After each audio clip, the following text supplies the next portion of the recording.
Pessoal, sejam todos muito bem-vindos a mais um episódio do nosso podcast, o MentorX Cash. Muito feliz aqui de estar gravando mais um episódio. Vocês já devem ter percebido que a gente mudou a nossa posição aqui na mesa, né? Eu e o Bruno agora estamos do lado de cá, né? Com o famoso quadro verde aqui atrás, e o nosso convidado, quando aparecer e quando for apresentado, vocês vão vê-lo do outro lado da mesa aqui, onde a gente estava, né, Bruno?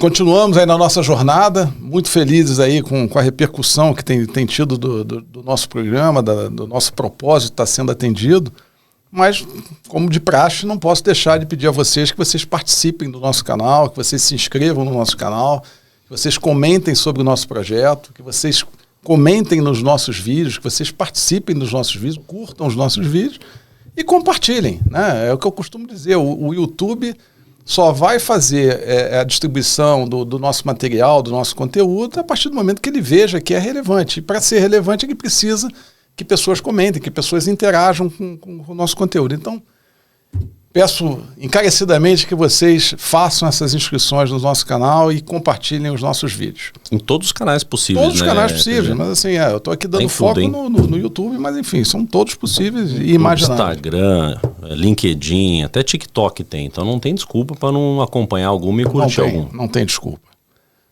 Isso, né? Eu nem vou falar aquilo que você costuma falar, do mais delongas, daquele negócio. Não, isso é um programa de mudanças. A gente mudou de lado, mudou o cenário, vamos mudar o jargão também. Mudamos o jargão, mudou tudo. Mudar o jargão. Tá. Então, dado que mudou, por favor, apresenta o nosso convidado de hoje para a gente começar aqui o nosso bate-papo. Vamos lá, turma. Bem-vindos a mais um episódio do MentorX Cast. Hoje a gente vai falar com a Mariana Zanon. A Mariana é uma executiva de RH com 20 anos de experiência na área, dos quais 18 deles como líder de equipes. Então, a Mari é formada em administração de empresas, pós-graduada em gestão estratégica de pessoas, MBA em gerenciamento de projetos e mestrado em administração, né? Sempre estudando assuntos relacionados à liderança no trabalho. Atualmente, a Mari é diretora de recursos humanos da Vivências, uma empresa em franca expansão no segmento de telecomunicações. Também é mentora de carreira, professora de MBA e pós. E é a coautora também do livro, já vou iniciar pelo final, que é o Jabá. Geralmente a gente deixa o Jabá para o final, vou começar o Jabá no começo. Ela é coautora do livro DNA da Liderança, Desbloqueando o Seu Potencial para Liderar. Depois a Mari até vai falar um pouquinho mais para a gente a respeito do livro, PG, mas ao longo do papo, porque qual que é a linha mestra do papo que a gente quer ter hoje com a Mari? É a questão da liderança e a maternidade. Tá? A gente está gravando este episódio, coincidentemente ou não, a gente está gravando esse episódio alguns poucos dias antes do Dia das Mães. Opa! Né? Então já de antemão, não sei quando você vai ver esse episódio, para quem você vai repassar, mas repasse para sua mamãe esse episódio e dê um abraço e um beijo nela em nome da MentorX. Feliz Dia das Mães para todo mundo que está nos ouvindo. Tá? A gente vai falar um pouquinho sobre... a gente tem falado muito sobre transição de carreira. Então a gente vai falar um pouco desse enfoque também de transição de carreira, porque a Mari tem uma experiência muito bacana para contar para a gente, que no momento dela de licença maternidade, ela trocou de empresa, inclusive. E a gente vai abordar temas como a pressão que você mesmo coloca em você mesmo, né, a questão da sororidade, a questão dos desafios em balancear esses dois aspectos aqui da vida pessoal e da vida profissional, neste contexto de liderança, que é um assunto que a Mari conhece tão bem. Então, Mari, muito obrigado, em primeiro lugar, pela presença, pelos minutos que você vai dedicar para a gente aqui para bater esse papo. É um assunto tão importante e que você conhece profundamente, né? Pessoalmente. E podemos conduzir o papo nesse rumo da prosa que a gente combinou aqui? Claro, primeiro eu queria Obrigado, Mariana. Muito obrigado pela tua presença aqui. Imagina, eu queria agradecer muito o convite de vocês. Me sinto muito honrada.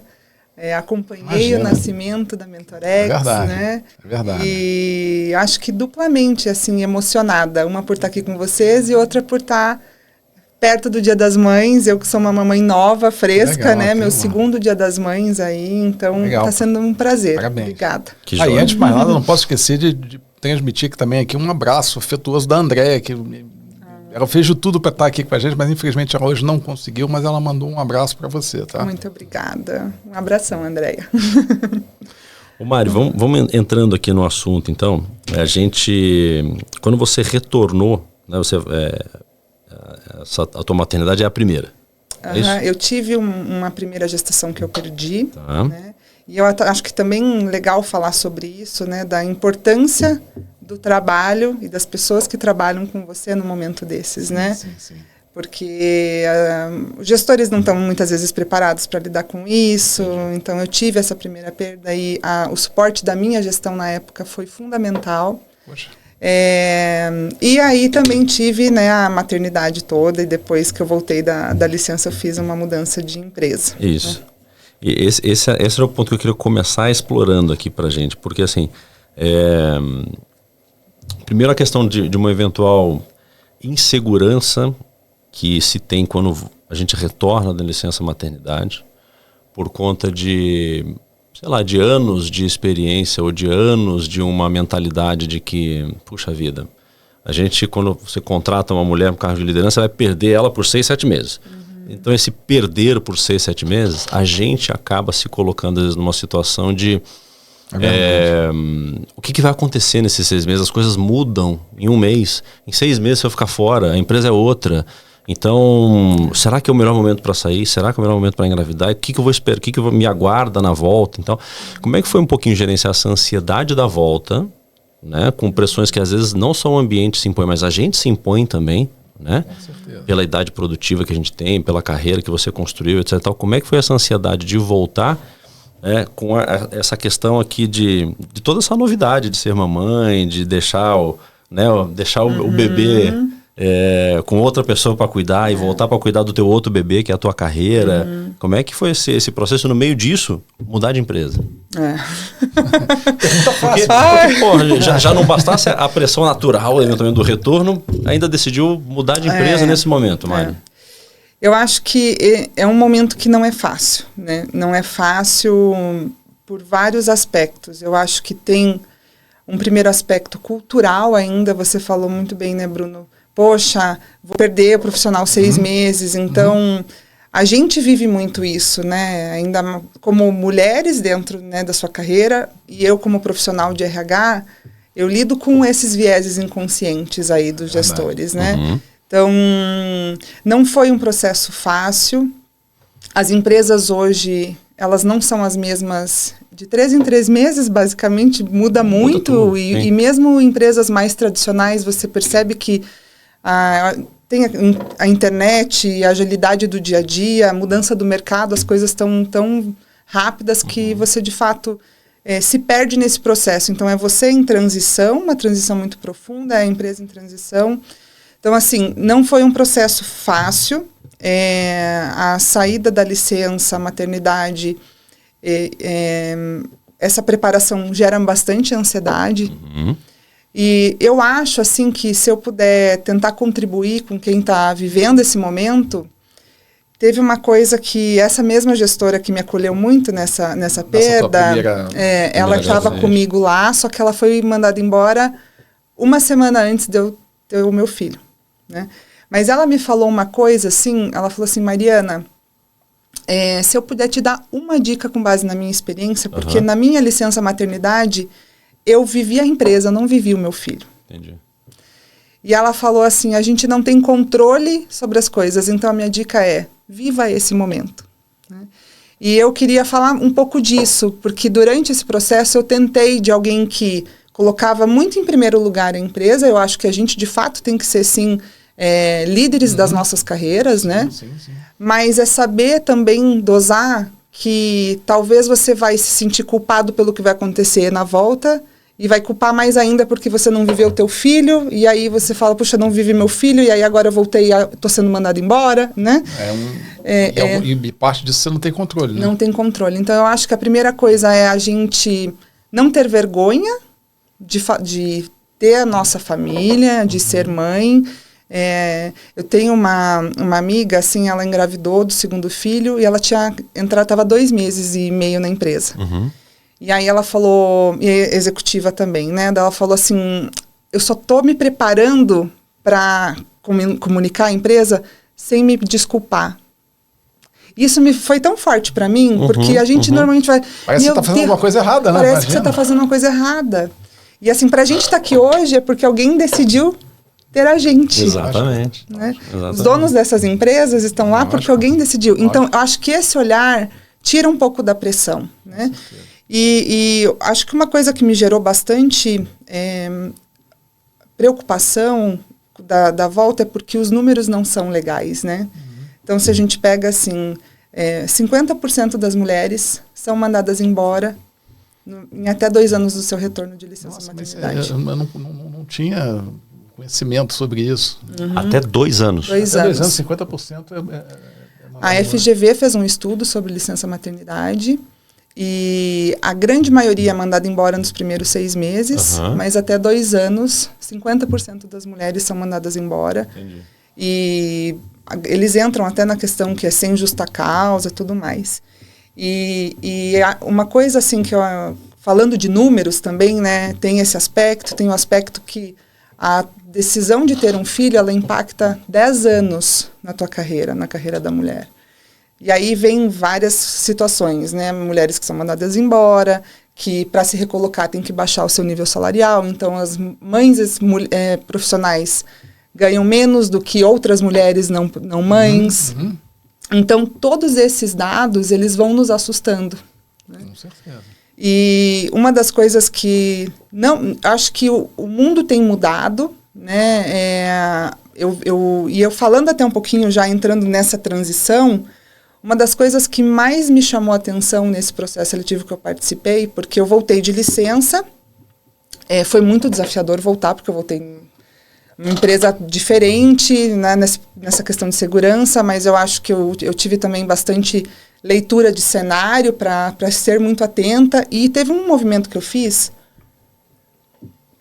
que é, no final da minha licença, eu já comecei a me preparar, comecei a me fortalecer, porque o processo de maternidade, ele baixa um pouco a tua estima, você fica muito mãe, e aí eu falo, poxa, mas eu vou voltar. Então eu comecei a me reconectar com a minha carreira de volta, sabe? Então foi um processo faltando 1 mês e meio, 2 meses para eu voltar. Comecei a me organizar, como é que ia ser essa volta, já me preparar. E isso tornou o meu processo, eu não esperei, amanhã eu volto a trabalhar, sabe? Quer dizer, é uma dica valiosa, né? Porque invariavelmente, talvez as pessoas aconteça isso, de deixar para a última... E você foi se preparando. Eu fui me preparando. Com 1 mês e meio antes, assim, eu fui já pensando... Eu já sabia que eu queria voltar a trabalhar, né? Mas até então, desculpa te interromper, mas até então você imaginando que ainda ia voltar na empresa antiga. Sim, tudo na empresa antiga. E aí, foi bem interessante. No mês que eu voltei foi quando uma headhunter me acionou para essa empresa que eu estou hoje, né? E aí eu comecei a me preparar para isso. Então, como que eu preciso estar com a rotina do meu filho? 2 semanas antes de voltar, eu fui fazendo um pouquinho de me afastar dele, não ficar toda hora junto, para ele entender, eu entender. E, gente, isso foi tão bom para mim, pelo menos no meu caso, porque eu não voltei, sofrendo. Eu me dediquei 100% à maternidade durante a minha licença maternidade, me preparei nesse 1 mês e meio antes, nos 15 dias faltando, eu me distanciei dele para ver como é que seria a questão da amamentação, tudo mais, e eu voltei muito leve. Então, isso que talvez muitas mães sofrem, de, puxa, vou deixar meu filho, eu me preparei para isso, e para mim foi uma transição muito leve dessa volta da mãe para voltar a trabalhar. Entendi. E aí eu voltei para a empresa. E durante a minha volta, com acho que 4 para 5 meses do meu retorno, eu entrei nessa empresa que eu estou agora, né, na Vivências. E o que eu fiquei muito encantada, eu acho que tem mudado, né, que isso que eu estava falando antes de retomar. O headhunter me acionou, perguntou como é que eu estava no momento. Eu falei que tinha um filho que estava na época com 7 meses. Em nenhum momento mais... E foi um processo longo. Isso entrou na cena. Que legal. Que é aquilo que você falou, inclusive, lá no início do viés inconsciente, né? Que muitas vezes as pessoas fazem, inclusive, perguntas invasivas em relação a esse tipo de coisa, né? Sim. E tem coisas que a gente só começa a se atentar quando vive, né? E eu tenho um trabalho muito forte hoje de trocar entre os profissionais de RH, porque muitas vezes, assim, isso eu posso falar pela prática, as mulheres, normalmente... são mais duras com as mulheres do que os homens. É isso que eu ia te perguntar. Então, assim, às vezes é muito mais... não que os homens não tenham, tá? Os homens também têm. Mas a gente vê assim, eu não vou contratar essa pessoa porque ela tem um filho de 1 ano e meio. Então. Né? Então, assim, e são mães às vezes, né? Então, eu acho assim, se eu puder falar uma outra coisa, a gente precisa começar a mudar esse comportamento, né? E desde então, eu não... E aquela coisa, né? Você tem filhos? Ah, tenho. Como é que você vai fazer quando você entrar aqui? Gente... Não é, né? E é uma pergunta que era... Gente, eu já fiz essa pergunta, sabe? Eu já fiz essa pergunta. Não, eu fico...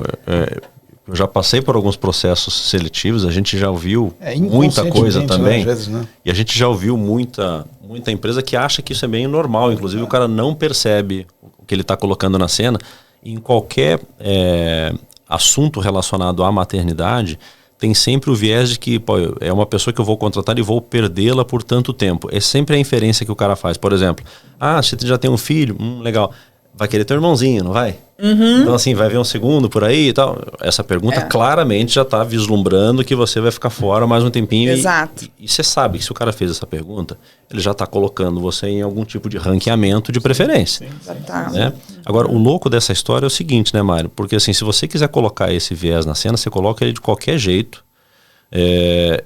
Nunca vai ser de um jeito inteligente, mas você pode colocar de qualquer jeito. A mulher que não tem filho, em algum momento quererá ter, né? E vai querer ter. Tem um filho, em algum momento vai querer ter um irmãozinho. Então, tem dois. Dois dá trabalho e nunca vai aceitar, tem que buscar na escola. Mas, enfim, vai ficar doente. Mas qual que é o teu ponto, cara? Então você vai contratar uma mulher estéril? É isso? E se ela adotar uma criança? Meu querido, não tem. Se você for colocar na cena a questão da gravidez como um empecilho para contratação, você vai sempre achar uma desculpa para não contratar.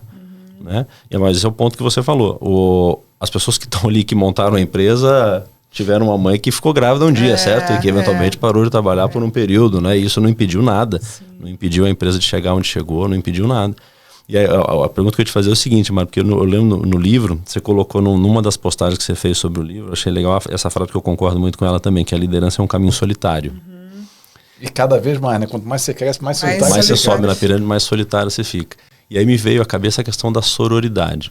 Eu falei, mulheres que passaram por esse mesmo processo de viés inconsciente, de preconceito, de ser preterida para alguma promoção ou alguma contratação por conta disso. Você está há 20 anos na estrada do RH. Então, assim, isso não é um assunto que é novo. Talvez as pessoas estejam aprendendo a tratar um pouco melhor ainda hoje, mas ainda tratam de maneira muito ruim. Mas você viu como isso era tratado há 20 anos atrás e agora. Então, a minha primeira pergunta é assim, você tem visto, ainda que obviamente que exista espaço de mudança, você tem visto que as empresas têm tratado de uma maneira diferente o assunto maternidade na contratação, na promoção, com a coisa que vale ao longo do tempo? E se você percebe que nesse assunto especificamente, ainda dentro do grupo de mulheres, você também percebe o viés inconsciente de que, cara, às vezes a mulher quando está te recrutando, ela faz a mesma coisa que o homem. Apesar de eventualmente ter passado pela mesma coisa, a sororidade aqui ainda às vezes não chegou quanto deveria chegar. E às vezes a mulherada também pega tão pesado quanto o homem. Tem diferença nisso, Mari? Ao longo do tempo e em relação às mulheres têm se ajudado mais nesse sentido? Eu acho que as coisas têm mudado. A gente tem sido muito mexido pela geração Z, assim, né? A forma deles pensarem, essa questão deles estarem olhando... Porque eu faço a seguinte análise, né?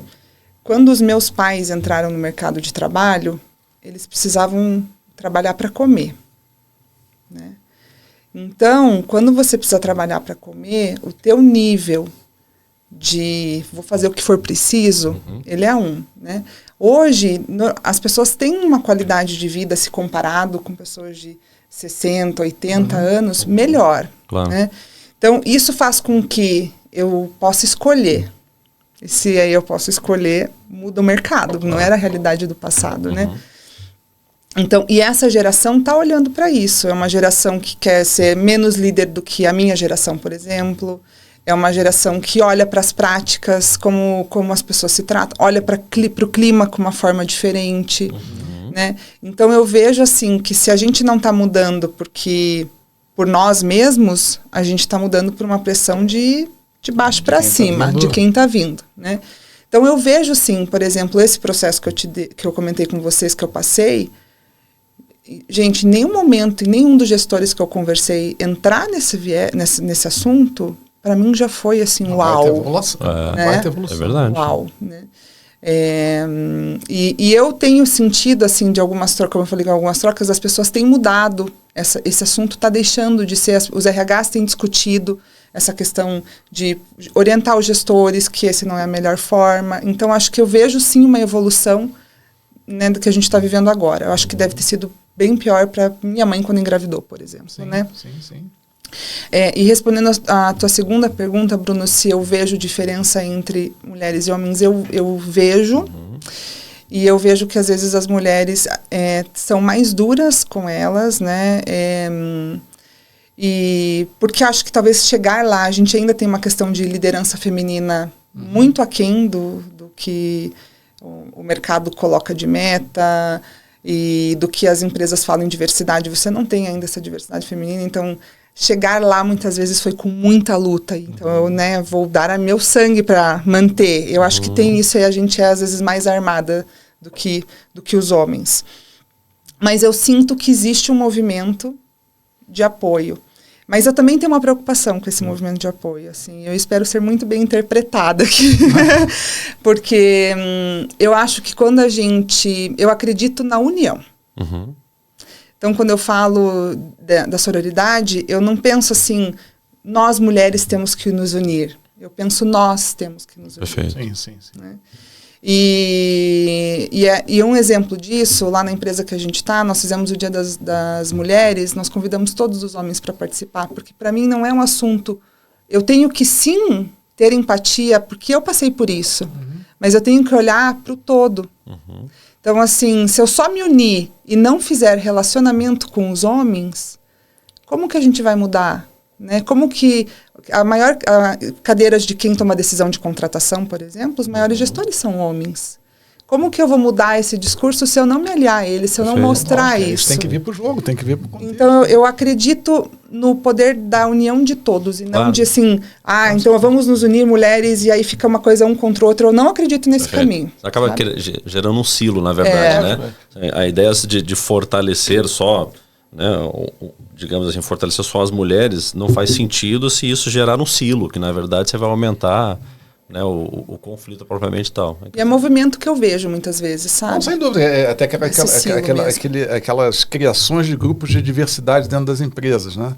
Que é legal, é bacana, óbvio que a gente tem que incentivar e trabalhar para cada vez mais ter empresas diversas e que tenha equidade, que dê situações que possam todos participar. Agora, tem que tomar um pouco de cuidado para que efetivamente não criem silos a partir desses grupos de diversidade, né? Eu sempre defendi que, poxa, se a gente vai ter um grupo de diversidade LGBT, é bacana, mas que tenha pessoas que sejam hétero também no meio, por que não? Exato. Para poder ter uma opinião diferente. Se você vai criar um grupo de diversidade de sêniores, que tenham pessoas jovens também para contribuir para o grupo de sêniores e vice-versa. Então, assim, é importante ter, é importante incentivar, é importante que as empresas tenham um olhar sobre isso, mas é importante que eu concordo com você, que tenha a participação de todos, que seja represente o todo, né? O grupo de diversidade seja também diverso. Né? Exatamente, o diverso é todos, não é diverso de uma classe. Exatamente. É isso mesmo.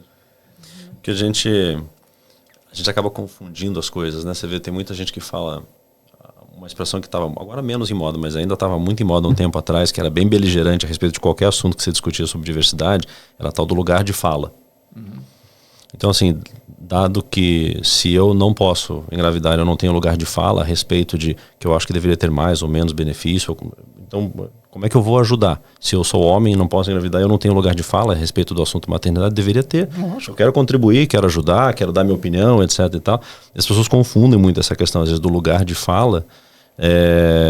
E isso, na verdade, acaba gerando justamente o oposto da diversidade, né? Porque você vai segregando cada vez mais as pessoas e criando silo. Não, o PG não tem o que opinar a respeito de um grupo de diversidade LGBT, porque ele não é. Mas, gente, mas peraí, você não está segregando ainda mais o negócio, né?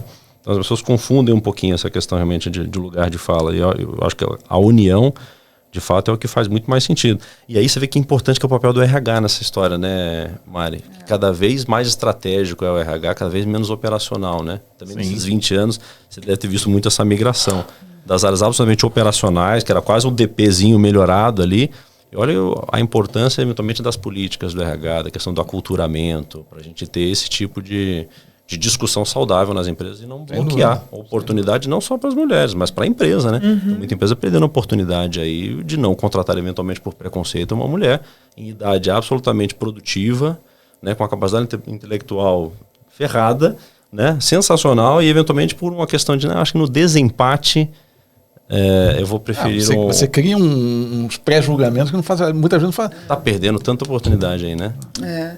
Você falou de um tema do RH estratégico, né? Eu vejo bastante mudança de quando eu comecei.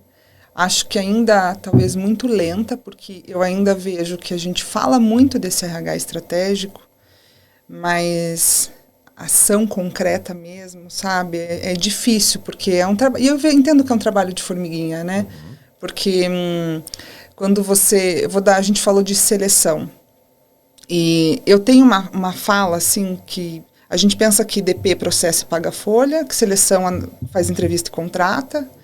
E eu falo para o meu time de seleção a seguinte frase, eu falei, vocês têm um papel fundamental, porque quem está em contato com os gestores, vendo todos esses vieses inconscientes na prática, é o time de seleção.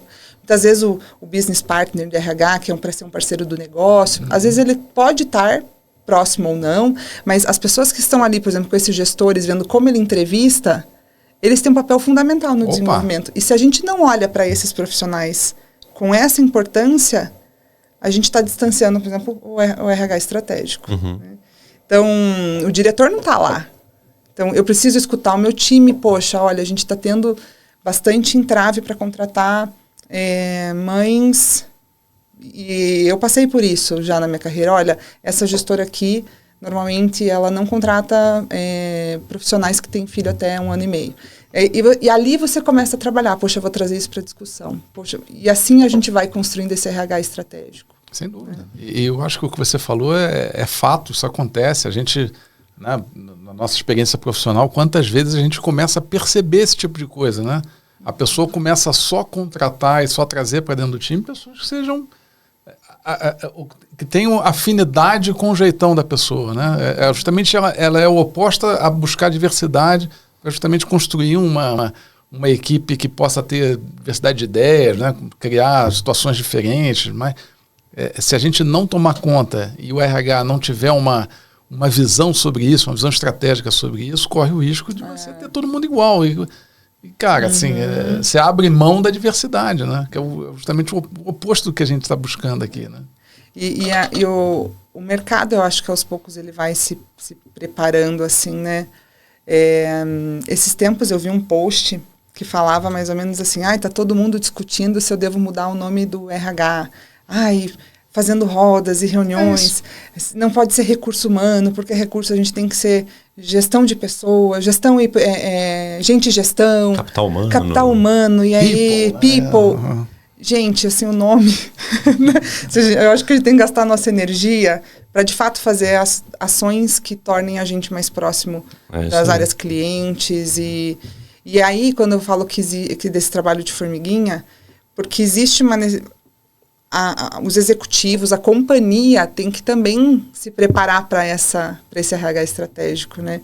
Porque às vezes chegar lá no negócio, o RH fala assim, olha, eu acho que a gente não está preparado para esse negócio, ou a gente essa produção tem que fazer não sei o quê. Eu falo assim, o que essa menina aí tá falando, né? Ela só tem que contratar a gente, e é um processo. É um processo da gente criar corpo, da gente se capacitar mais enquanto profissional de recursos humanos, da gente ser melhores gestores, porque o RH tem um papel fundamental com a liderança, para mim, acho que um dos principais papéis, porque eu falo às vezes, os meus clientes são todos os funcionários, mas os meus clientes são os líderes, porque os clientes deles são os funcionários, né? Sim. Então, olhar para isso, como que eu vou falar sobre isso se a minha gestão é péssima, né? Se o meu time, então, acho que a gente tem que ter um olhar muito, talvez, dobrado para nós mesmos. E quando você falou da liderança um caminho solitário, eu falo muito essa frase, assim, acho que desde quando eu fiz o mestrado, eu tive, assim, essa coisa de fato é um caminho... Quem escolhe ser líder não pode ser por dinheiro, senão vai ficar doente, né? Então, porque ele é um caminho solitário, é um caminho doído. E eu falo assim, que o do RH é 2 vezes solitário. Porque os gestores ainda têm o RH, às vezes, para falar, né? Então, se nós 3 aqui somos líderes de uma empresa, às vezes vocês têm os problemas, vocês vão falar...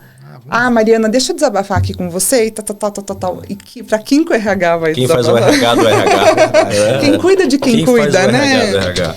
Então... Deixa eu pegar aqui um gancho numa fala da Mari, para pegar um pouco da tua perspectiva.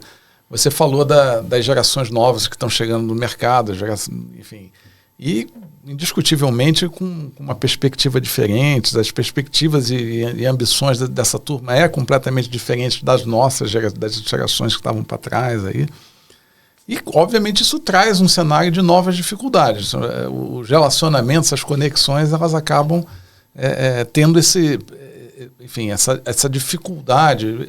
Embora eu também ache que essas dificuldades sempre existiram. Talvez agora a gente está trazendo à tona aqui uma específica dessa nova geração que está chegando no mercado de trabalho. Mas é fato, isso tem acontecido e, invariavelmente, aonde a gente tem andado, nas empresas onde a gente tem falado, a gente tem percebido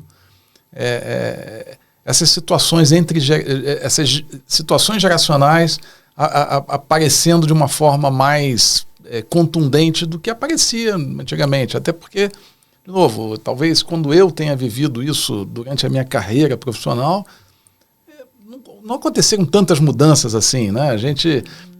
A forma como eu levei a minha carreira talvez tenha sido muito parecida com a que meu pai levou, e por sua vez o meu pai teve muito parecida com a do meu avô, né?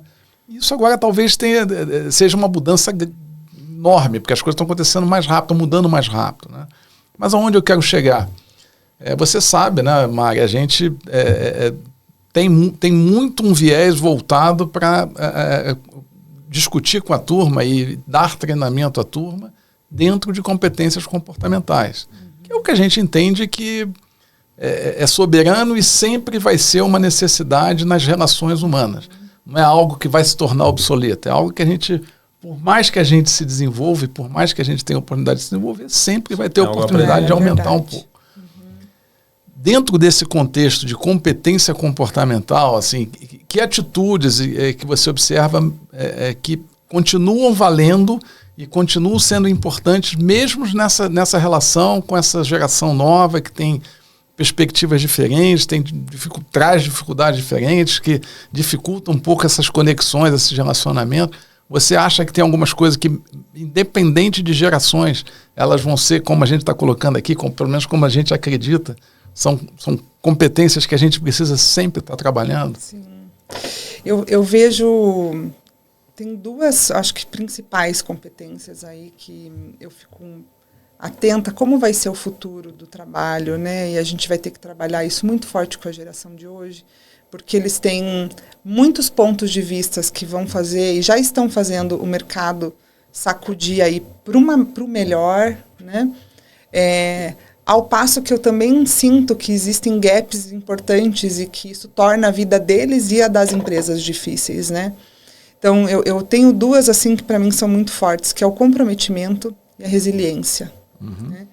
Porque são profissionais que normalmente entram, não dão nem tempo para as coisas acontecerem, saem muitas vezes sem nem falar, sem nem dar satisfação.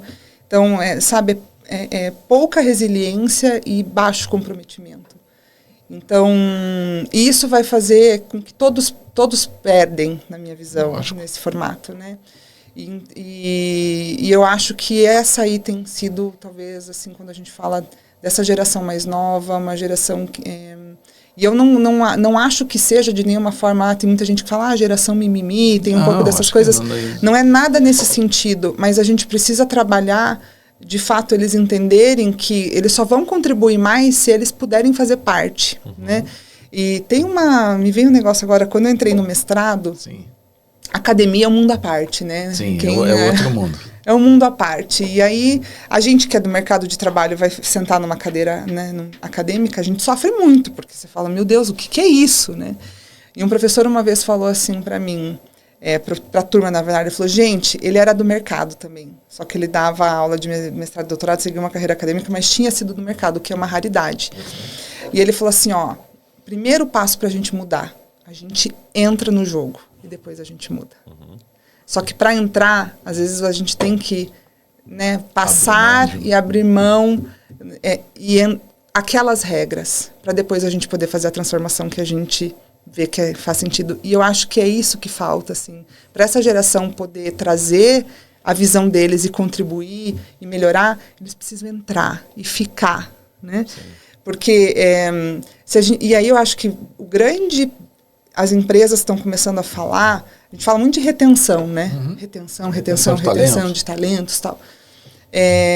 Eu já tenho começado a pensar assim, como que eu vou extrair o melhor que a gente pode nesse ciclo que esse colaborador vai ter aqui. Você pega assim, Google, Facebook, suprassumo, né? Todo mundo quer trabalhar lá. A média de tempo de um profissional do Google, eu não sei como é que está hoje. A última vez que eu vi, estava 2,1, 2,4 anos. Cara, pouco, né? Se eles que são eles, né? Que tem lá tudo isso, é esse o ciclo de vida do colaborador? Imagina as demais empresas, né? Então, talvez, e quando a gente fala assim, como é que eu vou ficar 6 meses sem esse profissional na licença maternidade? Se você construir a lealdade, o compromisso dessa pessoa, ela pode voltar e ficar com você muitos anos. Sim. Porque eu acho que hoje talvez como que a gente posterga o que a gente pode e aproveita nesse ciclo que às vezes estão cada vez mais curtos, né? Sem dúvida. Isso não é saudável também, mas a gente vai ter que pensar fora da caixa. Verdade. Não. Eu estava tentando fazer a seguinte correlação também. Imagina, a gente, por um lado, as empresas que são talvez o nosso benchmark de mercado em relação à cultura corporativa, à modernidade, a benefícios que fazem com que todo mundo queira trabalhar, que são essas empresas aí, os Google da vida, se ali é 2 anos e meio, em média, com todos os benefícios que eles têm, e ainda assim, a gente não está conseguindo segurar as pessoas por alguma outra razão, talvez de falta de entendimento de como dar a eles voz de participação por um lado, e por outro, eles não estão entendendo que esses benefícios todos são investimentos na permanência deles. O fato de ser 6 meses a licença maternidade e eu botar a licença paternidade também, por exemplo, para 6 meses, que falando assim, né, em condições de CNTP, né, na teoria, eu deveria equalizar o problema de uma eventual discriminação de promoção, treinamentos, etc. e tal, se a paternidade também for 6 meses de maternidade. Porque daí a regra do jogo é igual, você não tem que preterir ninguém porque o benefício é igual. Eu também acho que não vai mudar a curva. Porque assim, não é uma questão de dar mais benefício, é uma questão, na verdade, de incluir a pessoa no jogo e fazer com que ela se sinta incluída e você também entender isso como investimento na permanência. Porque né, você dá um bom plano de saúde e isso segurava a pessoa por 10, 20 anos, já passou há muito tempo. Né? Então o talento que está querendo segurar, seja ele homem ou mulher, não é tanto pelo benefício que se oferece, seja uma licença estendida ou qualquer coisa que o valha. É pela inclusão dessa pessoa, ela se sentir parte do propósito. Os valores são diferentes. O valor da empresa. Né? Então, na verdade, é bem revelador também, né? O fato de que é só 2 anos e meio. A galera não está ficando, não é pela questão do benefício em si. Não é dinheiro. Não é dinheiro, não é benefício, é a conexão que não está funcionando. Se não funcionar de um lado, também não vai funcionar do outro. Mas Mário, me diz uma coisa, como é que você achou tempo no meio dessas transições todas aí? Né? E com um bebezinho, né? Novo e tal, porque o livro foi lançado agora, março, não foi? Foi. Teve então, dobradinha de transição, né? Dobradinha de transição né, para maternidade, mudança de carreira, e você ainda achou tempo para contribuir no livro. Como é que foi como é que pintou esse negócio no meio desse turbilhão todo aí, Mário? Foi uma loucura. Isso a gente consegue imaginar. A gente já sabe, né? Eu tenho um nível de intensidade já mapeado, assim, né? E quando eu mudo de empresa, eu sou bastante intensa. Então, eu estava, de fato, nesse comecinho da empresa nova, surgiu o convite da editora Chave Mestra para eu ser coautora dessa obra. E meu primeiro pensamento foi, de jeito nenhum. Eu tinha, na época, um filho de 1 ano e 2 meses, numa empresa nova, final do ano. e que normalmente as coisas pegam muito no final do ano, né? Tudo que você não fez o ano inteiro, todo mundo quer fazer em novembro e dezembro. Eu falei, nossa, de jeito nenhum. Falei, até daí eu conversei com meu marido, por acaso minha mãe tava lá quando eu conversei com meu marido, eu falei assim, nossa, recebi esse convite, mas eu falei que vou pensar até amanhã, eu vou declinar, porque imagina, não vou dar conta, nossa, impossível.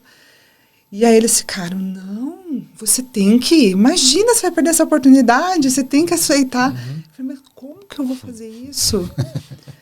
E um prazo apertado para entregar também o capítulo, e aí eu, na hora eu falei assim, gente, eu não vou dar conta. Aí entram os nossos sabotadores. Né? E eu falei assim, de jeito nenhum, nem tô preparada, mesmo que eu tivesse tempo, como é que eu ia escrever isso, né? E aí eu falei assim, com muito apoio deles, eu falei, tá bom, eu vou tentar, o pior dos casos eu não consegui. E eu lembro que era dia 31 e 1º, eu passei tentando escrever, falei, eram os dias que eu tinha, final do ano, comecei, fiz isso, organizei, e mesmo meu marido foi muito parceiro, acho que isso é um ponto que eu tenho muito favorável a mim, e que muitas mães solos não têm, né, eu tenho um marido muito parceiro, e mesmo assim, ele ficando com meu filho, às vezes eu não conseguia me concentrar, então para mim funciona acordar de madrugada, bem mais cedo, e fazer. Foi assim que eu escrevi esse capítulo. Nessa hora não tem barulho. Não tem barulho, tem telefone tocando, Como é que é o nome do teu filho? Porque a gente está falando dele. Benício. Benício estava dormindo. Benício dormindo, marido dormindo, nada chorando, ninguém falava assim, tem uma fralda para trocar. Aí foi assim que eu escrevi o livro, e aí eu falei, caraca, dei conta, né? Que legal. E você falou de comprometimento e resiliência, isso aí é a maior prova, Exatamente. né? Se comprometeu em fazer, foi lá e cumpriu, enfim, passou por todas essas dificuldades lá para entregar tudo. E sabe uma coisa que é bem interessante? Porque mais do que esse momento caótico, mesmo de muitas coisas, o que mais pegou para mim foi achar que é assim, a famosa síndrome da impostora e do impostor, né? Que eu acho que a gente, não importa a cadeira que a gente sempre vai estar nesse diálogo. E eu falei, mais do que assim, que horas eu vou fazer isso será que eu estou preparada para escrever alguma coisa? Gente, né, eu fiz mestrado, eu sei que, né, eu já sofri bastante lá escrevendo, mas mesmo assim, nessas horas, vem isso, assim, então... E eu até falei sobre isso quando a gente falou do livro. Falei, eu tô aqui porque eu venci a síndrome da impostora, né? Porque tem isso também. E na nossa carreira é a mesma coisa. A gente falar sim e depois tudo se dá um jeito. A gente é muito mais cruel com a gente mesmo do que com os outros, isso, né? A gente, com os outros a gente aceita muito mais do que com a gente. Né? A gente é super cruel com a gente mesmo, e aí o sabotador mental fala alto mesmo, não tem jeito. Mas, Mari, aproveita o gancho então e conta um pouco do livro com a gente, como é que está a estruturação do livro, como é que é a parte que você escreveu, do que trata, conta pra gente um pouco. Legal. Então, são 34 coautores, né? Cada um teve um foco em um tema específico. Então, é legal que dá para ver 34 experiências aí, né? Em cada um dos capítulos. Eu falei sobre as múltiplas facetas do papel da liderança. E porque eu venho de um tempo que era aquela coisa assim, atitudes do chefe versus atitudes do líder, né? Aquela coisa, o chefe faz isso, o líder faz aquilo. E eu falei um pouquinho sobre isso, né? Sobre o chefe, o gestor e o líder, porque eu acredito que a gente não é um ou outro. Eu acredito que nós somos um pouquinho temos que ser um pouco de tudo, né? Porque se eu falo assim, se eu sou só um líder inspirador, eu sou um ótimo palestrante motivacional, mas eu não direciono bem minha equipe, eu não olho para o processo, eu não tento melhorar o dia a dia deles, né? Concordo. Então, falei um pouco sobre isso, olhar o que de bom de cada um desses papéis eu preciso integrar em mim para eu poder ser um líder completo. Que bacana. Fiquei já curioso. Interessante.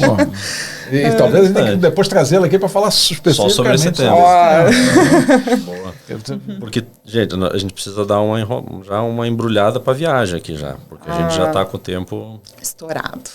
Eu gosto de falar. Viu? Não, mas imagina, a gente gosta de ouvir. Então, quem está aqui também, com certeza está gostando de ouvir o que a gente está falando. Eu anotei algumas coisinhas aqui, Mari, acho que dicas importantes que eu gostei de compartilhar com a turma.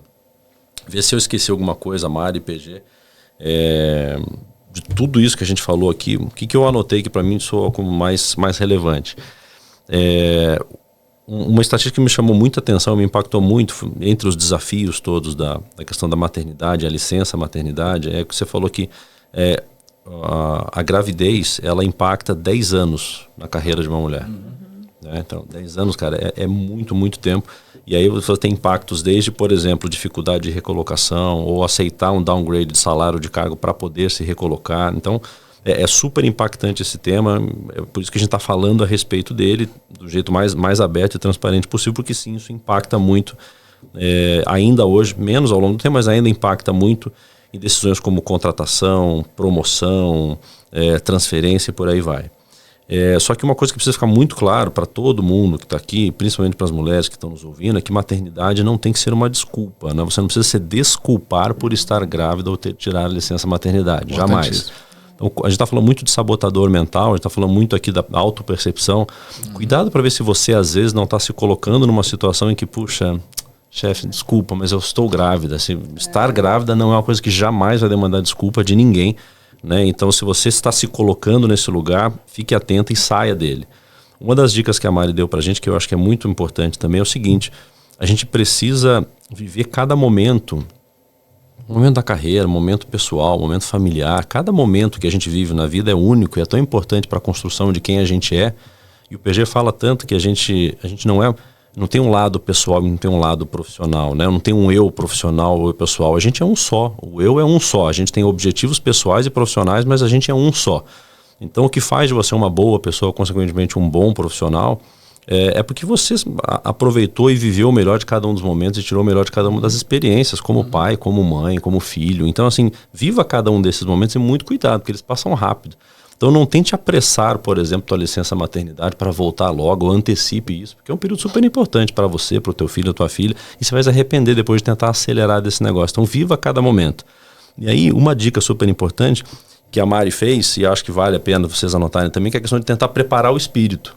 Porque assim, a gente fica tentando muitas vezes postergar ao máximo possível as transições que às vezes a vida nos impõe, a carreira nos impõe, e você vai pensar naquilo só na véspera. Então, assim, eu vou voltar daqui a 2 meses da minha licença maternidade, quando tiver ela faltando uma semana eu penso a respeito do assunto. Eu antecipo um pouco esse pensamento, né? Tenta antecipar um pouquinho. Pensar. Exatamente. Né? Pensar. E veja, esse é a dosagem. Assim, não é que você vai deixar de viver o bacana da licença maternidade, mas é você tentar preparar o espírito já para voltar. Ensaie algumas coisas do tipo... deixa eu ficar um pouquinho mais distante aqui na amamentação para ver como é que eu vou me sentir em relação a essa distância quando ela vier. Então não é deixar de viver o momento, é tentar antecipar um pouquinho como é que as coisas vão acontecer. Isso diminui muito a nossa ansiedade. E a gestão da ansiedade aqui, gente, é fundamental. Né? Então a gente falou também do aspecto do RH ser estratégico aqui, porque as coisas têm mudado, mas ainda existe muito preconceito, muito viés na forma como as empresas lidam com a questão da licença maternidade, da gravidez. O RH é fundamental nesse aspecto para ser de verdade cada vez mais estratégico, estar atento às vezes a alguns vieses dos gestores, porque no final das contas o RH, né, o RH é responsável de certa forma através da cultura, através da normatização, mas quem faz o dia a dia da empresa são os gestores que estão na ponta. O RH, como interlocutor desses gestores, tem que estar atento para aquela área que só contrata gente do perfil A e B, e depois não adianta ficar fazendo programas todos de integração e diversidade na empresa como um todo, se eventualmente você como business partner, você como representante de determinada área, está vendo isso acontecer, ela vem e não traz para discussão, não traz para clareza essa questão. Esses assuntos têm que ser discutidos, gente, não tem outra forma de lidar com isso se não for intencional e às claras. Então, o RH precisa entrar nesse jogo de maneira realmente estratégica. Senão a gente vai ficar falando de programas, de mensagens bacanas, de campanhas, não sei o quê. Mas o dia a dia, no final das contas, se o gestor, que é o cara que está lá na ponta, que dá o tom da liderança, e é ele que traduz a cultura no dia a dia do colaborador, da colaboradora, se esse cara está fazendo a mesma coisa que se fazia 10, 20 anos atrás, não vai mudar. E aí, bichão, o RH precisa entrar em campo realmente como parceiro do negócio. Foi isso que eu anotei, mano. Ótimo. Pra variar, né? Falou tudo. O Bruno é bom pra caramba nesse resumo aí. Né? Muito bom. Muito bom, Bruno.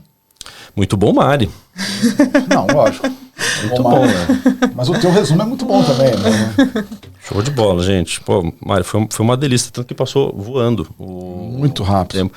A gente vai deixar, Mário, todas as descrições aí também do livro, depois você vai passar pra gente aonde o povo encontra e tal, a gente vai deixar em todas as descrições dos vídeos, em todas as mídias que a gente vai postar e que a galera tá curtindo já e compartilhando.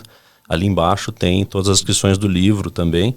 Mas o microfone agora é teu, Mário. Se você quiser dar algum recado final para a turma, para a audiência. Conta pra gente que vem por aí. Qual o próximo livro? Né? Fique 100% à vontade, o microfone é teu. Muito obrigada.